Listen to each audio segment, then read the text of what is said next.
Later, as I saw the very human nature of the governing body, some things started to bother me. Sometimes there would be arguments. There would be, and you would hear the occasional. I would sit outside the meeting room, but you could still hear through the doors. And I would bring Brother. I always had to wait there because anytime they had a break, he wasn't steady on his feet, and I had to be there at his call to go into the meeting room and get him, collect him, take him to the bathroom. And he was in his 90s. Sometimes he had to go when no one else was going. So then I would go in while the meeting was in progress, collect him, and then walk out while they're having their meeting. And I would see what they were talking on. And I would see, and sometimes emotions were flaring. I would have to walk in there and try as quickly as possible, collect him and take him out. And then, just as Brother Barr told me, when I first got the job, Brother Barr and Brother Gerrit spoke a little bit to me. And really? Yeah, because the sensitive nature of the information. Now, of course, my brothers... So can I just kind of make this absolutely clear? What you're saying is that you actually heard parts of governing body meetings. Yes. And of course, later I even read memos. And you had to be briefed on that because you were a helper to Karl Klein. Yes. You would actually have to be listening to snippets of official governing body conversations. Yes.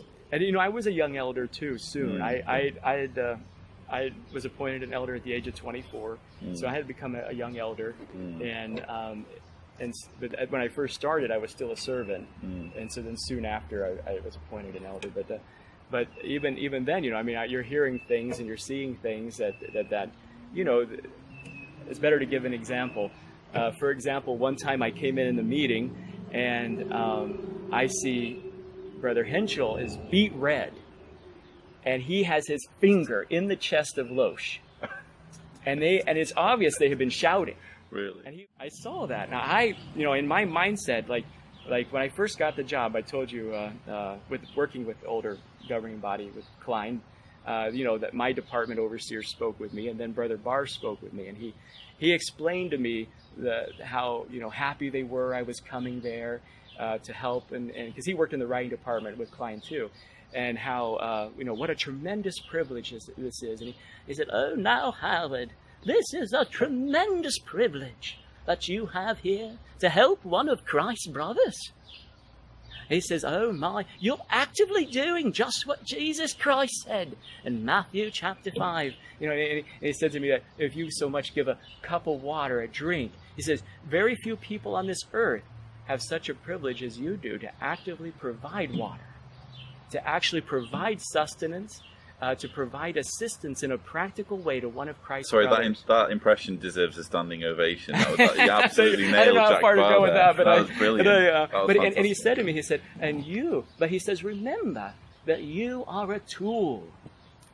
And he said, "You are a walking stick to our dear brother Karl. And like a walking stick, you see nothing, you hear nothing, but you provide a useful, practical means for our dear brother Klein to get around." Oh, and I can remember just like, and later he was he was one I admired, and that's why But unlike a walking stick, you were seeing things, and you were hearing things that you can't unhear. You can't unhear. And so going back to Brother Lösch with his finger into the chest of Henschel. Henschel into the chest of Lösch. Oh, that's right. Yeah. Sorry. Yeah. Henschel with Henschel's finger into the chest of Lösch. Yeah, he was the one that was all red. Henschel was. And later, early in the morning, like the very next day, I'm walking to get Brother Klein in the morning early to help him out, and in the same building Gerrit Lösch lived. And he sees me and he says, "Howard, come here for a minute." And I go over and I speak. I said, "Hi, Brother Lösch." And I'm very nervous because I got called. Well, what did I do wrong? I'm sure I did something. And he said to me, he said, "I just wanted to make sure you're okay. That everything's fine with you. That you're, is there anything that that in your assignment that you find that's troubling you, or anything that you want to talk about?" And I was like, "No, oh my goodness, no, nothing's wrong with me. Even if there was, there's nothing wrong." And I realized that he's talking about that incident. Yeah, he said, because he said to me, "If ever something comes up, if you see something and you're not quite sure what you've seen or what you've heard, and you want to talk to somebody, he says, I want you to know my office door is open anytime. Wow. You just come right to me. Mm. I says, oh, thank you, Brother Lösch. Thank you. That's something. Mm. But then I realized, though, it was because of that exchange. It must have been. Mm. That he was afraid that I had heard something. But I said, no, I saw nothing. I hear nothing. Because he would have been, obviously, Lösch is now the longest serving governing body member, but back then he would have been one of the Oh, yeah. newcomers. There he answered, Yeah. Because at that time there were still a number of ones. Swingle, Lösch, Klein, all of them. Henschel and Barr were all still there. Wow. And so, but you know what happened later? Not long after that, well, first we saw the circulating manuscripts within a month later, and then over a year later, we heard about it in the organization throughout the regular means of communication.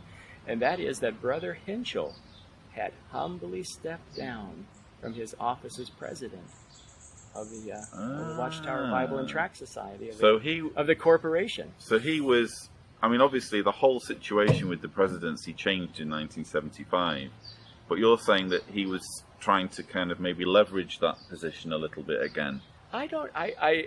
From what I had heard and talking, just overheard a little bit, is the idea that he had felt some attachment, and he felt that it was kind of a slighting of him.